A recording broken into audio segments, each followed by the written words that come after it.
Welcome back. If you've just joined us, you're watching the news at 10 on Channels Television, coming to you live from Lagos. A reminder of our top stories. PDP presidential candidate Atiku Abubakar assures Nigerians that he's capable of effectively tackling corruption if elected, insists on sale of NNPC.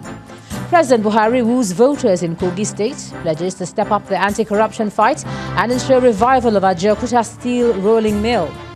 Acting Inspector General of Police Muhammad Adamu takes charge, reads Riot Act to politicians and others over threats to Nigeria's peace and security. And UK Prime Minister Theresa May survives no confidence vote in Parliament with 325 votes in her favour and 306 against.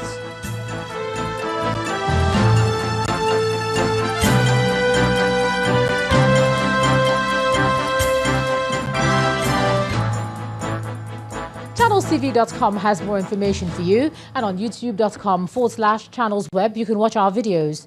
You can also watch us on your mobile device via your browser or download the Channels TV app for Android and iOS devices from their respective stores. And besides giving you access to news updates on the go, the Channels TV and Channels 24 app has an Eyewitness feature that you can use to share pictures, videos or news of happenings around you. Just install the app, tap and swipe to reveal the menu, and then follow the instructions. Now let's take a look at some of those pictures that were sent in to us. Let's begin with this first set of photos showing some people trying to collect their permanent voters' cards at the INEC office in Gwagwalada area of the Federal Capital Territory.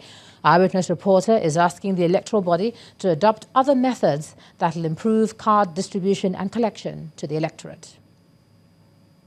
Next is this picture from Niger State. Eyewitness reporter is worried about the electricity supply by the Abuja Electricity Distribution Company to the area. Our Eyewitness reporter says they have to engage an officer in the community about possible ways out. And let's end with this one from Efron Roundabout, Warri, Delta State. Eyewitness reporter says a minibus driver lost control of his vehicle and ran into a woman selling fruits, killing her on the spot. He appeals to the Delta State government to relocate the motor park from the roundabout. Thanks a lot for your pictures, and send us some more when you can. Now let's get a bit of perspective on the task of policing. And joining me live from Abuja is a former Commissioner of Police, Emmanuel Ojukwu. Thanks a lot for joining us on the news at 10. Renee. Now, you see the new IG already talking tough. I mean, from what he said, he's talked about professionalism and that he'll be impartial. And you're one who's seen IGs come and go. How easy is it for them to detach themselves, from the people who appoint them? Well, he came at a very critical time in Nigerian history. We'll have elections coming up in the next 1 month. And the body language of politicians is such that will make you have a palpable fear. There's fear of crime in the air, violence. And there were elections recently in Ekiti and Osho, and some are asking for a revenge and all that.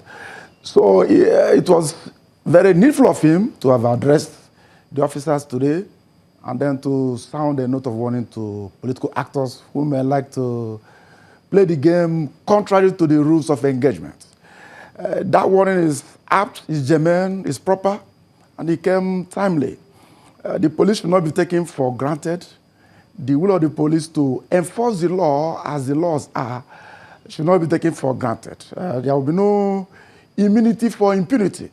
So the address was quite okay, and I do know that as somebody who has virtually seen it all, over 30 years in policing as a city officer, and who has got a taste of international policing, I believe he knows his onions, and he will walk his talk. Okay, let me ask you about professional. Yes. Yes, you were talking about, him turning the spotlight on others, saying no room for impunity. But let's turn the spotlight back on the force. And I'm asking this because talk about integrity and all that. For many, their first contact with a policeman, the average policeman, if it's not at the station, is being pulled over on the highway. That's where you have allegations of, brutality, corruption.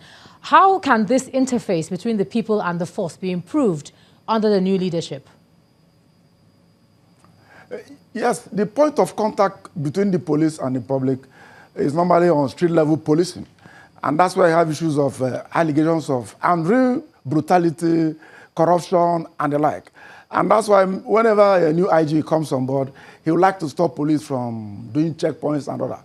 But you know, the police has a duty to prevent crime, enforce laws and orders, and do something that will guarantee peace and security for everybody. The police role still remains to promote and protect democracy. In the course of it, some officers may go out of the way to do what they ought not to do, or fail to do what they ought to do. And the long arm of the law under the Nigerian police regulation always catches up with them and brings them to justice. Issue of integrity, impartiality, ethics of Nigerian police. Section 340 of police regulation requires every police officer, not even the IG, every police officer, to be thorough and to exhibit the attributes of integrity, impartiality, tact, patience, courtesy, and such things. Anybody who does to the contrary will really have himself to be blamed. You are well aware the police is a self-cleansing organization. A number of officers who went the other way around, I know they burned their fingers and some of them are in prison actually. So the police are serious about professionalism, about impartiality, and about fairness to all and sundry. Yes, I hear you talking about them being serious about impartiality, but the original question to you was, how does he detach himself from those who have appointed him? Because obviously, yes, you've quoted the section, but we don't have that all the time. The last administration is one example of that. So, you know, if you were to advise him moving forward, how does he do that, particularly as we're coming into an election where all eyes will be on the police force?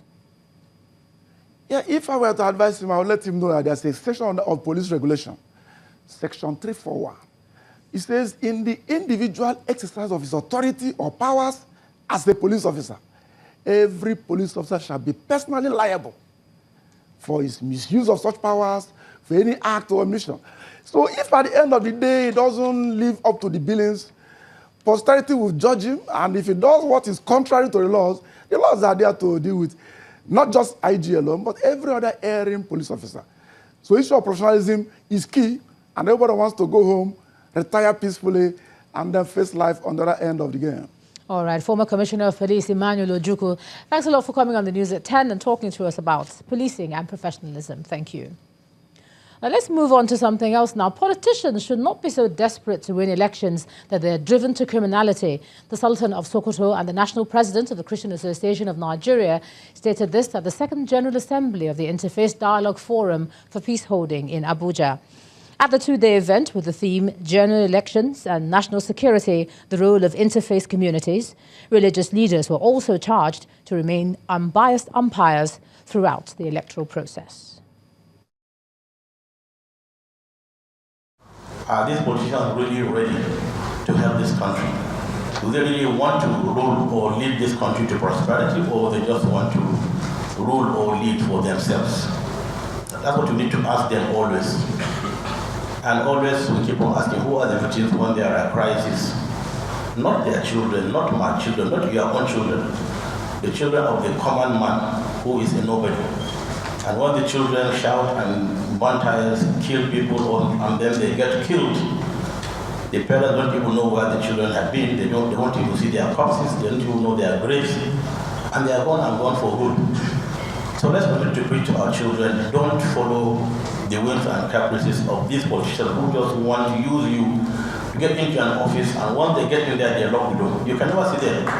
I want to appeal to my fellow religious leaders once again. Please don't let us make divisive statements at this time. And the nation can catch fire if something wrong comes out of my mouth. We have to be very careful. I love this nation. I don't have any other country. And I want to leave it a better place for my children. This is to be our collective responsibility, beyond religious, ethnic, or any other mundane consideration. Let's cross over to Abuja now. Here's Linda Akigbe. Linda? Hello, Ijoma. Hi. Now, in other stories, the Vice President, Professor Yemi Osinbajo, is absolving President Muhammadu Buhari of any involvement in the prosecution of the Chief Justice of Nigeria, Justice Walter Onoge. Professor Osinbajo says the president only learned about the planned trial on Saturday evening and has always made clear his stance that institutions should not be interfered with. The Vice President maintained that accused persons remain innocent until proven otherwise. He was speaking at the opening of the Online Publishers Conference in Abuja. Let me say that straight away that the first thing is that perhaps unlike any other government, President Muhammadu Buhari, his whole approach is that institutions should just do their work. I can tell you for a fact that he did not even know about this until Saturday evening. He did not even know that there was going to be any kind of arrangement until Saturday evening. He has said categorically, don't interfere with whatever the institutions are doing. Don't interfere. Sometimes it has consequences such as we have today. In the case of the Code of Conduct Bureau, the man was the chairman of the Code of Conduct, or not the Code of Conduct Tribunal, but the Bureau, where these things are reported to. He's completely new. He's barely 3 weeks, I think it's not a month at the job. But the specific instruction to him is, if you receive a petition, whatever it is, go through the process. And sometimes when people ask that question, you know, my answer to it is that I'm even in a less, well, I mean, my position, I'm second in command, as they say, or as vice president. But that's the approach that the president has taken, that if there is credible information, go through it. Sometimes when he's even asked, okay, so how come someone has not been tried? How come that has not been tried? He insists, the time will come when whoever it is will face trial, because the wheels of justice, as they say, will go on. But so my take is that I would rather not have a situation where senior members of my profession were being tried for an offense. Certainly, I'd rather not have that kind of situation. So I don't feel particularly good about it. As a matter of fact, I feel very sad about it, that it's going on at all. Is there a valid case here? So that we are commenting on substance, because we are all interested in a nation where corruption is removed or reduced completely. But the only way we can do that credibly is if you, in the online media, take the responsibility, just as Osiobe had said, take the responsibility of even investigative journalism. This is what happens everywhere else in the world. Meanwhile, a federal high court sitting in Lagos has ordered the final forfeiture of 2.2 billion naira said to have been recovered from a former chief of air staff, Air Marshal Adeshola Amosu.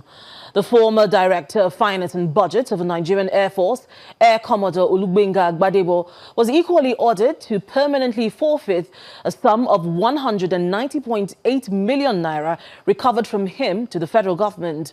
Also forfeited was a sum of 101 million naira recovered from a company linked to the former Air Chief Justice Mojisola Olatoregu. Justice Olatoregu ordered that the forfeited funds be paid into the federal government's treasury single account, and the EFCC is to show compliance with the order within 14 days. In her ruling, the judge agreed with the EFCC that the funds were proceeds of criminal activities and held that the defendant failed to provide any facts to show if the funds were obtained lawfully. The EFCC secured an interim order temporarily forfeiting the funds to the federal government last year. And when the News at 10 returns, ProShare and Olori Cosmetics emerged top among 360 African countries in the 2019 edition of Companies to Inspire Africa by the London Stock Exchange. That's on Business News. Please stay with us.